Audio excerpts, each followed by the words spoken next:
Your operations are the heartbeat to your business. I created this podcast to help you balance your childlike innovation with parent-like efficiency. Welcome to Daily Ops Boost. Team, welcome back to another Daily Ops Boost. Before we jump into today's subject, I just want to quickly thank you for listening in. I know that you guys are busy entrepreneurs, that listening to anything takes a amount of time and energy away from your day. And I don't take that lightly. Our time and our energy, it's the most expensive currency that we have. We don't get it back. And so the fact that you're listening into this, the fact that you're taking a little bit of time and investing into your growth means a lot to me. So thank you. I appreciate it. But let's jump into the episode today. I'm sure you're kind of turning your head of like, go deep. Like, what is this episode even about? And it's all about systemization. And if you are a director of operations, if you're an operations manager, if you're a COO, this episode is specifically for you. And when I first started in the operational role and became a COO, I would kind of notice that I would kind of pop, right? I would pop between departments. It would be very surface level, and I would only fix surface level things within each of the departments. I didn't spend a lot of time there because I felt like I had to have a pulse on each and every department of the agency. And if you guys remember how I lay out agency departments, it really boils down into 5 different things. It boils into lead generation, it boils into sales, fulfillment, HR, and finance, right? Those are the 5 operational lanes that any service-based business, but specifically agencies, are operating within. And I would pop between each of those and only fix surface level problems. I never took the time to really go deep, right? But when I had a shift of perspective and I said, hey, we have to stop half-assing our systemization, we actually have to go deep into one department and actually spend time there, work with that department, and actually fix the problems inside.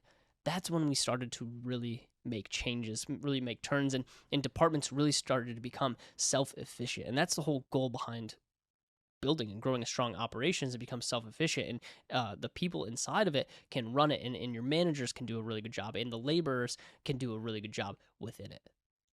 And so the whole idea of this podcast today is don't half-ass your systemization. If you're gonna go deep, right, and fix the actual problems. Otherwise, the perfect example, this specific scenario, my friend Corey taught me this quote here, but he essentially explains it as you're building a wall, and if you're constantly replacing the bottom brick of the wall and you're pulling that bottom brick out and replacing it with one on top, you're going to have a very shaky foundation. And so we never want to pull that bottom brick out, right? It's kind of like Jenga, right? And so the whole idea of this concept is like, hey, if you're going to go deep and go do it right the first time, okay? And here's the thing is like, you're going to neglect other departments in the meantime. And there's going to be some headaches, and there's going to be a little bit of turbulence when you go and fix, and go deep into a department for the first time, because you're going to need to spend 30, 60, 90 days inside of that department to actually fully fix it and fully get it into a place where it's operationally sound and it can run on autopilot, or it can run with your managers in place and it is working soundly, right? And so just know other departments will take a little beating for a minute. But once that one is set, then you can go into your other departments. You can go deep there. And eventually you will have a business that is systemized and you're able to go deep enough in order to get the results that you're searching for. Now, as someone that is inside of operations, when this all happens, you then become a data collector and you can make more of these small changes, small patches into an existing structure that actually works well, right? And that's what an operations manager, COO, should actually be doing, is oversight of each of the departments, collecting the data from each of those departments,